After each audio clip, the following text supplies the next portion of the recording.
Dear students, السلام علیکم۔ اسلامیات کی کلاس میں سب کو ویلکم کہتی ہوں۔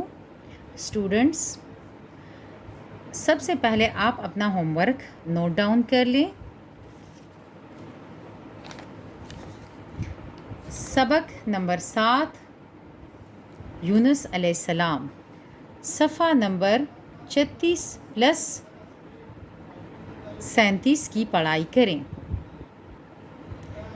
صفحہ نمبر 36 اور 37 کی پڑھائی کریں۔ سب نے ہوم ورک نوٹ ڈاؤن کر لیا؟ اب سارے بچے صفحہ نمبر 36 نکالیں۔ سب نے صفحہ نمبر 36 نکال لیا؟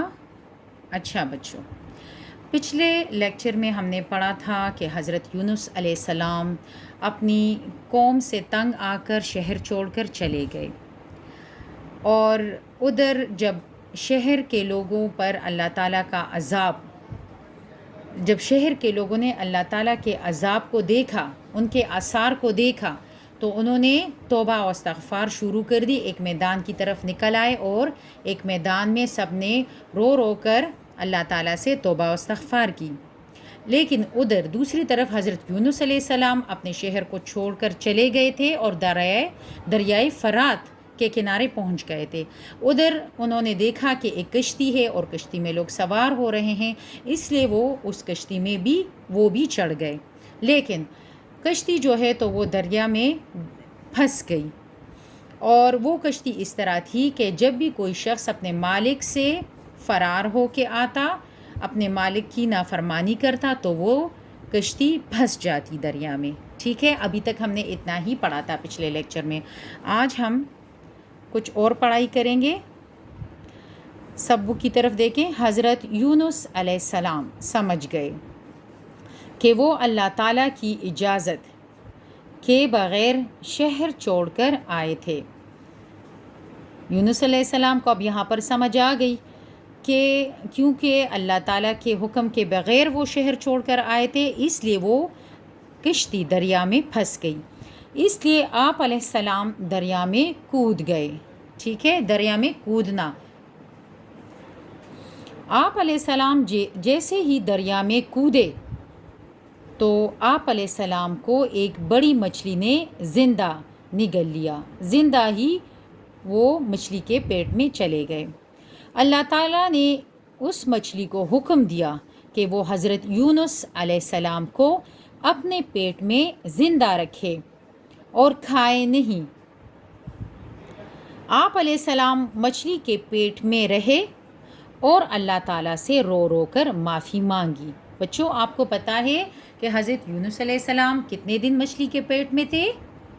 40 دن تک تھے۔ اچھا، 40 دن تک وہ مچھلی کے پیٹ میں تھے، 40 دن تک وہ اللہ تعالیٰ کا ذکر مچھلی کے پیٹ میں ہی کرتے رہے۔ اور آپ کو پتہ ہے کہ کون سی دعا وہ پڑھتے تھے؟ میں نے آپ کو سٹارٹ میں بتایا بھی تھا، لا الہ الا انت سبحانک انی کنت من الظالمین، لا الہ الا انت سبحانک انی کنت من الظالمین۔ ٹھیک ہے، چلیں اب سب دیکھ لیں صفحہ نمبر 37 کی طرف۔ صفحہ نمبر 37 پہ اللہ تعالیٰ نے آپ علیہ السلام کی توبہ قبول کی۔ آپ مچھلی کے پیٹ میں اللہ تعالیٰ سے مسلسل توبہ اور استغفار کرتے رہے اور مچھلی کو حکم دیا کہ آپ علیہ السلام کو باہر نکال دے۔ اللہ تعالیٰ نے آپ کی توبہ قبول کر لی اور مچھلی کو حکم دیا کہ آپ کو باہر نکال دے۔ مچھلی نے آپ علیہ السلام کو دریا کے کنارے اگل دیا، نکال دیا۔ ٹھیک ہے، اگلنا۔ آپ علیہ السلام مچھلی کے پیٹ میں رہنے کی وجہ سے بیمار اور کمزور ہو گئے تھے۔ مچھلی کے پیٹ میں رہنے کی وجہ سے بیمار بھی ہو گئے تھے اور کمزور بھی ہو گئے تھے۔ اللہ تعالیٰ نے آپ علیہ السلام پر کدو کی بیل کا سایہ کر دیا۔